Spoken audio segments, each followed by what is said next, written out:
20 வயதிலேயே 40 வயது இருக்கக்கூடிய முகபாவனையோடு இன்றைக்கு இருக்கிறார்கள் என்றால் மிக முக்கியமான ஒரே வார்த்தை 9 மணிக்கு படுத்து தூங்குறது இல்லை. பல பேரை பார்க்கிறேன். இன்னைக்கு இருக்கிற யங் ஜெனரேஷன் கடிகாரம் ஓடும் முன் ஓடுகிறார்களா? நேர கட்டுப்பாடு இருக்கிறதா அவர்களிடத்தில்? எப்படி அவர்கள் தன்னுடைய வாழ்க்கையை வாழ்ந்து கொண்டிருக்கிறார்கள் என்று யோசித்து பார்க்கின்ற பொழுது மனம் பதறுகிறது. 20 வயதிலேயே 40 வயது இருக்கக்கூடிய முகபாவனையோடு இன்றைக்கு இருக்கிறார்கள் என்றால் மிக முக்கியமான ஒரே வார்த்தை 9 மணிக்கு படுத்து தூங்குறது இல்லை, 3 மணிக்கு தூங்குறது. கடிகாரம் ஓடும் முன் எப்படி ஓடுவேன்? 4:30 மணிக்கு, 8, 9 மணி, 10 மணி தான் முழிப்பே வருது. இன்றைக்கு நான் வாசித்து பார்க்கிறேன், யோசித்து பார்க்கிறேன். இன்றைய சமூகத்தில் காலத்தை நாம் கணிக்க தவறிவிட்டோம். ஒரு தலைமுறைக்கு காலத்திற்கான இம்பார்ட்டன்ஸ் அதை நாம் கொடுக்கவே இல்லை. இப்படி சொல்கிறேன், சரியாக இருக்கிறதான்னு பாருங்க. என்னுடைய கேம்ப்ல ஒரு பொண்ணு 3 மணி ராத்திரி காணோம். தேடுறேன், காணோம் மேடம். எங்கேயும் பார்க்குறேன், காணோம். பார்த்தா மொட்டை மாடியில மேலே 3 மணிக்கு பாட்டு கேட்டுட்டு இருக்குது. அடுத்த நாள் கூப்பிட்டு டெர்மினேட் பண்ணிட்டேன், கேம்ப்லேருந்து வெளியேற்றிட்டேன். அவங்க அம்மா அப்பா சொன்ன விளக்கம் என்ன தெரியுமா? என் பிள்ளை யாரோடையும் பேசலை, அதனுடைய ஃபோன் எடுத்து பாருங்க, அது தப்பான வீடியோ எதுவும் பார்க்கல, அது பாட்டுக்கு மேலே தனிமையில் பாட்டு கேட்டுட்டு இருக்கு, உங்களுக்கு என்ன பிரச்சனைன்னு கேட்டுச்சு. நான் சொன்னேன், பெருங்குற்றங்கள்னு சில விஷயங்களை நீங்கள் வச்சிருக்கிறீங்க. திருடுறது, பொய் சொல்றது, விபச்சாரம் செய்வது, கொலை செய்வது, கொள்ளையடிப்பது, ஊழல் செய்வது என்று ஒரு பெருங்குற்றங்களை வைத்திருக்கிறீர்கள். இது மட்டும்தான் குற்றம் இல்லை. சரியான நேரத்திற்கு தூங்காத குழந்தை குற்றவாளி, சரியான நேரத்திற்கு சாப்பிடாத குழந்தை குற்றவாளி. இந்த குற்றங்கள் அந்த குழந்தைகள் செய்வதற்கு யாரெல்லாம் துணை செய்கிறார்களோ அவர்களும் அந்த குற்றத்தில் பங்கு கொள்கிறார்கள். நேர்மையான ஒழுக்கமான வாழ்க்கையை வாழக்கூடியவர்கள் தான் கடிகாரம் எழுவதற்கு முன்னால் எழுந்து ஓடுகிறார்கள். நான் சூட்சுமமா ஒரு விஷயத்தை சொல்லிட்டு போறேன். என்னுடைய பேச்சு எப்படிப்பட்டது தெரியுமா? நீங்க அப்படியே பிரிஞ்சு கிடக்கிற வார்த்தைகளை சேர்த்து வச்சிங்கன்னா அது ஒரு சிலையா இருக்கும், கொலாஜ் மாதிரி தான். நான் 2 விஷயத்தை சொல்றேன் உங்களுக்கு. செத்து போறாங்கல்ல, என்னன்னு சொல்லுவோம்?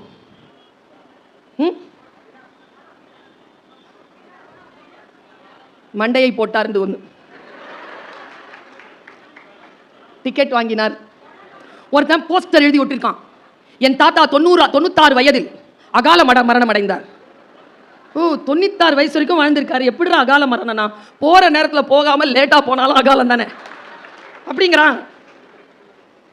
நான் பல மொழிகள் தெரியும், எனக்கு ஒரு 4 மொழிகள், தமிழ் மொழி தவிர 4 மொழிகள் தெரியும். அந்த 4 மொழிகளிலும் இல்லாத ஒரு ஞானத்தை தமிழ் சொல்கிறதுங்க. சிவபதவி அடைந்தார், அத ஓகே. மரணம் அடைந்தார், ஓகே. சூப்பர் வார்த்தை என்ன தெரியுமா?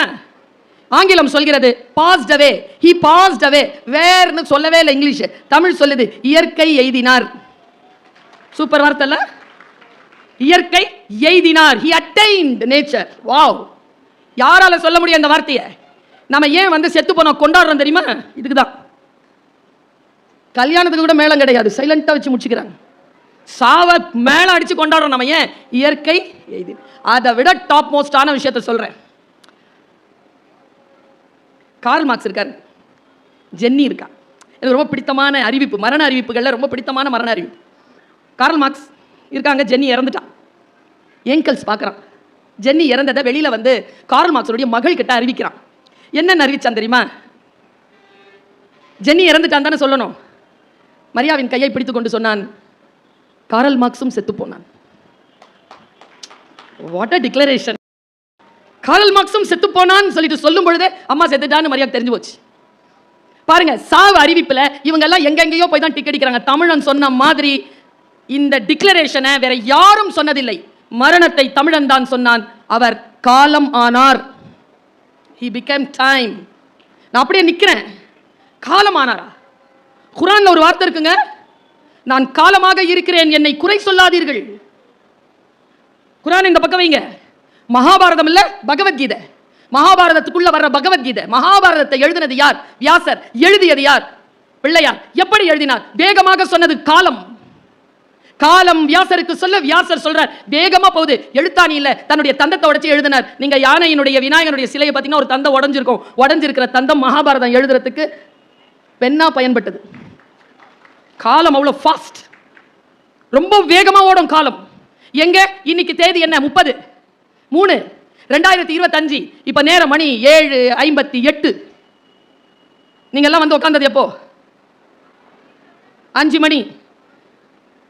இதே தேதி 30/3/2025 5 மணி வந்து உட்காந்துருங்க பார்ப்போம். கான் இஸ் கான். இன்னைக்கு சொல்றேன், வீட்டில் போய் எழுதி வச்சுக்கோங்க. நீங்கள் எந்த ஆற்றிலே கால் வைத்தாலும் அந்த ஆற்றின் தண்ணீரை உங்கள் கால்கள் மறுபடியும் சந்திக்க போவதே இல்லை.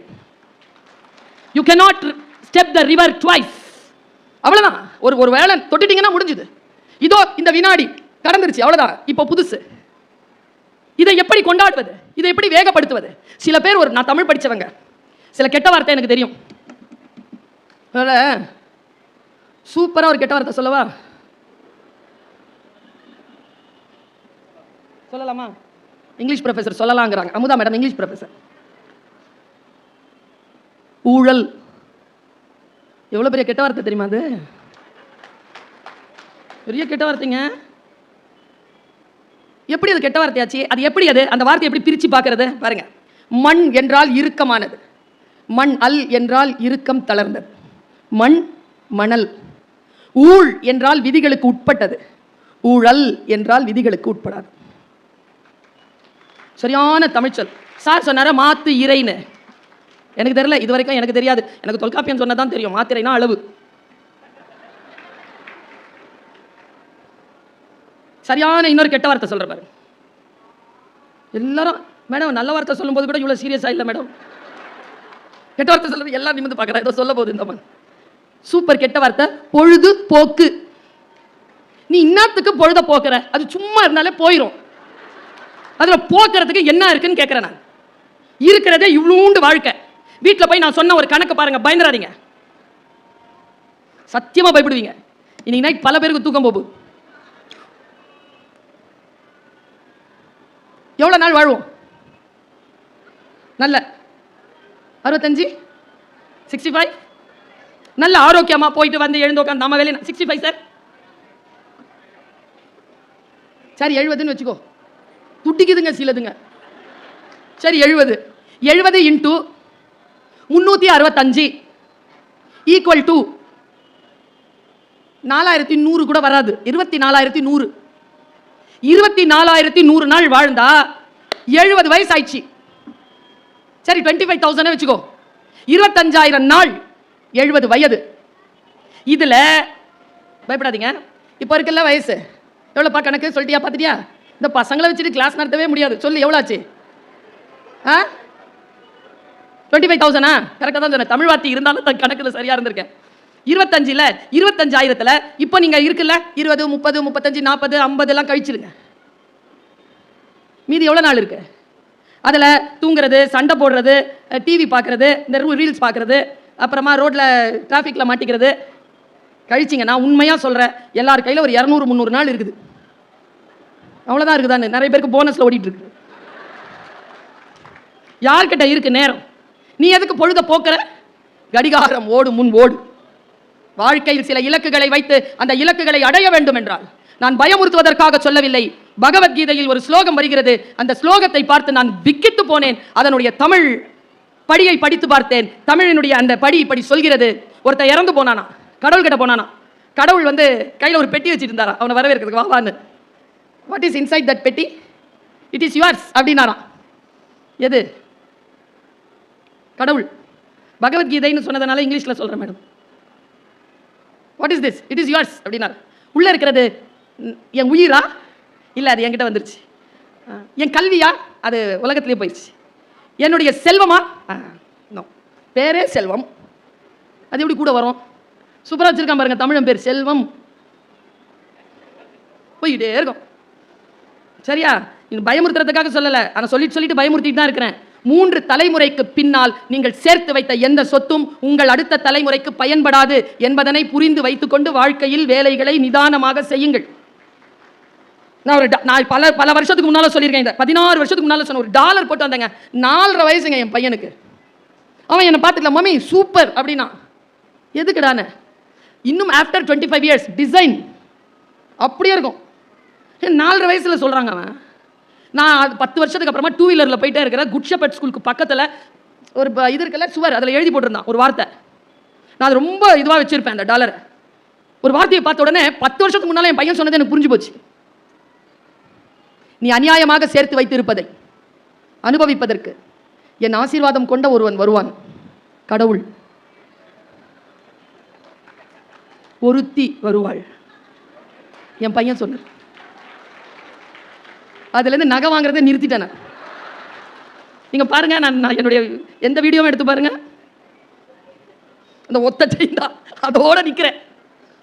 சில ஞானம் வந்து சேர்கின்ற பொழுது பாருங்க, உன் கையில் என்ன இருக்கிறது? செல்வமா? இல்லை. என் உறவுகளா? இல்லை. என் மனைவி, என் காதல் மனைவி, என்னை பெற்ற தாயின் உயிர், பின்ன என்னதான் இருக்கு அந்த பெட்டியில? நான் உனக்கு என்று ஒதுக்கிய காலம். அவ்வளவுதான். யார் ஒருவர் அந்த காலத்தை மிகச்சரியாக அறுவடை செய்து கொள்கிறார்கள்? இங்க இருக்கிற இளைஞர்கள் கிட்ட சொல்றேன், உங்க கிட்ட இருக்கக்கூடிய அற்புதமான விஷயம் காலம், டைம். அது மேடம் கிட்டயோ என் கிட்டயோ இல்ல, நாங்கள் அதை கடந்து வந்திருக்கிறோம். 17 years, 20 years, 21 years, 25 years குள்ள இருக்கிறியா? கடிகாரம் எழுமுன், கடிகாரம் ஓடும் முன் ஓடு. Don't waste your time. மூணா பிரிச்சுக்கோ. வாழ்க்கையில் அந்த விஷயங்களை வேஸ்ட் பண்றியா, இன்வெஸ்ட் பண்றியா, ஸ்பெண்ட் பண்றியா? செலவழிக்கிறாயா, முதலீடாக போடுகிறாயா, அல்லது வீணடிக்கிறாயா? வீணடிப்பதை குறைத்துக் கொண்டு, செலவினங்களை குறைத்துக் கொண்டு இன்வெஸ்ட் பண்ணு, டைமை இன்வெஸ்ட் பண்ணு. இப்போ நீங்க எல்லாம் இங்க வந்து கேட்டுட்டு இருக்கீங்களா இந்த பேச்சை? You know you are investing. ஏதோ ஒரு விஷயத்தை நீங்க இன்வெஸ்ட் பண்ணிட்டு இருக்கீங்க, முதலீடாக மாற்றிக் கொண்டிருக்கிறீர்கள். நாம நினைக்கிறோம். ரெண்டு சொல்ல ஒருத்தர் என்கிட்ட சொன்னார், நான் வாழ்க்கையில் மறக்க மாட்டேன். பேச்சுக்காக வெளியில போறேன்ல, பேச்சுக்காக வெளியில போகும்போது நாங்கள் எல்லோரும் புகழ், செல்வாக்கு, பயண அனுபவம் எல்லாத்தையும் சம்பாதிப்போம். ஆனா நான் யோசிச்சு பார்த்துருக்கேங்க, நான் சத்தியமா சொல்றேன், இதை யார் கொடுத்து வச்சவங்க? ஸ்பீக்கர்ஸா, ஆடியன்ஸா? ஆடியன்ஸ் தாங்க. ஆடியன்ஸா இருக்கிறதுல இருக்கிற நன்மைகள் பேச்சாளராக இருக்கிறவங்க கிட்ட இல்லை. ஏன் தெரியுமா? பேச்சாளர்கள் பேசிவிட்டு போய்விடுகிறோம், கொடுத்து விட்டு போய்விடுகிறார்கள். நீங்கள் தான் பெற்றுக்கொள்கிறீர்கள். நான் பல நேரங்களில் வெளிநாடுகளுக்கு போகின்ற பொழுது, வெளியில் நிகழ்ச்சிகளுக்கு போகின்ற பொழுது, சான்றோர்களுடன் நடந்து போகின்ற பொழுது, அவர்களுடன் வாகனங்களில் போகின்ற பொழுது அவர்கள் பேச நான் கேட்பேன். என்ன தெரியுமா? ரொம்ப நிதானமாக சில சொற்களை கேட்டுக்கொண்டால் நீங்கள் தேடி போனதை விட சிறப்பானது உங்கள் கைக்கு வந்து சேரும். தேடி போனது சுமார் தான். ஒவ்வொரு தேடலின் போதும் சென்ற தேடலில் கிடைக்க வேண்டியவையே கிடைக்கின்றன என்பார் ஜெயபாஸ்கர். பிரமாதமான விஷயங்கள் கிடைக்கும். அந்த மாதிரி பிரமாதமான விஷயம் எனக்கு 2 கிடைச்சது. நான் ஒரு வெளிநாட்டு பயணத்தில் இருக்கிறேன். ஆன் டேபிள் சாப்பிட்றதுக்கு உட்காந்துருக்கும். BKM பாரதி கலைமன்றம் ஹூஸ்டன் 50வது பொன்விழா மீனாட்சி அம்மன் டெம்பிள்ல நடக்குது. ஜேன்னு நடக்குது. பேசி எல்லாம் முடிச்சுட்டு சான் ஆண்டனியோ போறதுக்காக வரும். நம்ம இந்த சென்டர்ல, நாசா சென்டர்ல வந்து நமக்கு காட்டுறதுக்கு கூட்டிட்டு போறாங்க. பிரேக்ஃபாஸ்ட் முடிச்சுட்டு அப்புறமா லஞ்ச் சான் ஆண்டனி போன லஞ்ச் டேபிள் உட்காந்துருக்கும். என்ன அனுபவம்? ஒரு மனிதர் என்னிடத்தில் 2 வார்த்தைகளை சொன்னார். இந்த 2 வார்த்தைகளை நான் கடத்திட்டு போறேன். காலத்தை நீங்கள் எப்படி கையகப்படுத்திக் கொள்கிறீர்கள் என்பதில் கவனமாக இருங்கள்.